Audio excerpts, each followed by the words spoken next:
अमळनेर शहरातील वाहतूक व्यवस्था पुन्हा एकदा कोलमडली आहे। मुख्य धुळे रस्त्यावर बेशिस्त पार्किंग व अतिक्रमणाने वाहतूक कोंडी निर्माण झाली। त्यामुळे पादचारी वाहनधारक व दुकानदार सर्वत्र त्रस्त झाले असून नगर परिषदेच्या अतिक्रमण विभागाचे दुर्लक्ष या परिस्थितीस कारणीभूत ठरत आहे। धुळे रस्त्यावर लोड गाड्या, दुचाकी व चारचाकी वाहने रस्त्याच्या कडेला उभी करून रहदारीस अडथळा निर्माण करत आहेत।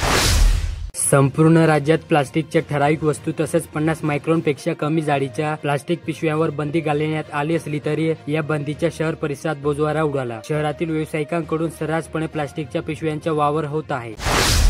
बडगाव पाचोरा रस्त्यावरून बडगाव शेतकरी सहकारी संघाच्या इमारतीकडे येणाऱ्या रस्त्यावरील सिमेंटचा डापा काही दिवसापासून तुटून रस्त्यावरच मोठा खड्डा पडल्याने अपघाताचा धोका निर्माण झाला।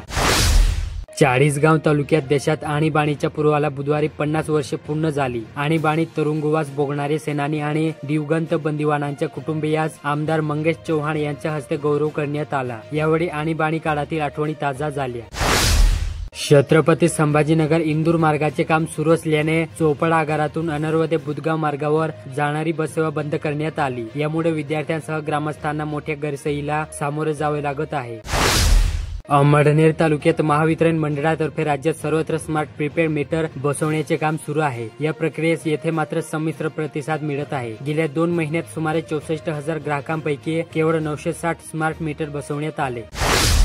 चाळीसगाव तालुक्यात विद्यार्थिनींनी सुरक्षा या विषयावर जागृती व्हावी यासाठी चाळीसगाव येथे आनंदीबाई बक्कट हायस्कूल मधील विद्यार्थिनींशी हितगुज साधण्यासाठी चाळीसगाव पोलीस स्टेशनचे सहाय्यक पोलीस निरीक्षक शंकर मुटकरे यांनी शिक्षक सामाजिक संघटनेच्या प्रतिनिधींना सोबत घेत संवाद साधला।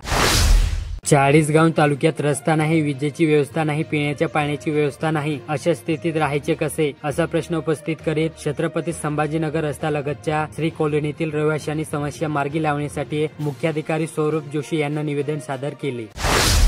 दिल्ली पोलीस आणि सीबीआय अधिकारी असल्याची बतावणी करीत एका अज्ञात व्यक्तीने चाळीसगाव येथील 73 वर्षीय सेवानिवृत्त वैद्यकीय अधिकाऱ्याची तब्बल 31,50,000 रुपयाची ऑनलाईन फसवणूक केल्याचा प्रकार समोर आला। या प्रकरणी जळगाव सायबर पोलीस ठाण्यात गुन्हा दाखल करण्यात आला। बडगाव तालुक्यातील महिंदळे येथे घरगुती वादातून एका हेक्टरवरील कपाशीवर नागर फिरवल्याची घटना घडली। तिघांविरुद्ध गुन्हा दाखल करण्यात आला। पारोळा तालुक्यातील टोळी ग्रामपंचायतीच्या सरपंचपदी बाबूराव बोटा पाटील यांची बिनविरोध निवड करण्यात आली। या निवडी प्रसंगी ग्रामपंचायतीचे सर्व 9 सदस्य उपस्थित होते। अमळनेर तालुक्यात बनावट शेतकरी दाखल्याची चौकशी करून संबंधित सेतू चालकावर गुन्हे दाखल करण्यात यावे, तसेच बनावट दाखल्याने झालेल्या बनावट खरेदी नोंदी रद्द कराव्यात अशी मागणी काँग्रेसने प्रांताधिकाऱ्यांकडे केली। चाळीसगाव तालुक्यातील वागले कोंगानगर ग्रामपंचायत हद्दीत गेल्या काही दिवसांपासून गावठी तसेच देशी व विदेशी दारू विक्रीने कहर केला असून त्यामुळे व्यसनाधीनतेचे प्रमाण मोठ्या प्रमाणावर वाढल्याने महिला तसेच ग्रामस्थ आक्रमक झाले आहेत। या ग्रामपंचायत हद्दीत 6 दारू हड्डे सुरू असल्याचे ग्रामस्थांनी म्हटले। जामनेर शहरात नगरपालिका निवडणुकीचे पडघम वाजू लागले असून आगामी ऑक्टोबर-नोव्हेंबर महिन्यात निवडणुका होण्याचा अंदाज वर्तविला जात आहे। त्यापूर्वी 1 सप्टेंबर पर्यंत प्रभाग रचना पूर्ण होणार, मात्र नगराध्यक्ष पदाचे आरक्षण अद्याप जाहीर न झाल्यामुळे सर्वांचे लक्ष लागले। धरणगाव तालुक्यातील नांदेड येथे सावखेडा ते दावडे दरम्यानच्या तब्बल 2.5 किलोमीटर लांबीच्या रस्त्याचे डांबरीकरणाचे काम नुकतेच पूर्ण झाले असून रहदारीला मोठा दिलासा मिळाला।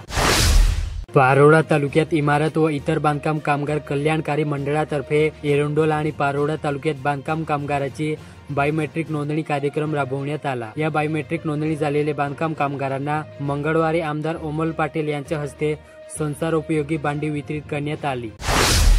चोपडा तालुक्यात पावसाळ्याच्या दिवसात बुरशीजन्य रोगाची वाढ होत असल्याने आरोग्य जपण्यासाठी आशा स्वयंसेविका दारोदारी फिरून हात धुवा संदेश देत आहेत।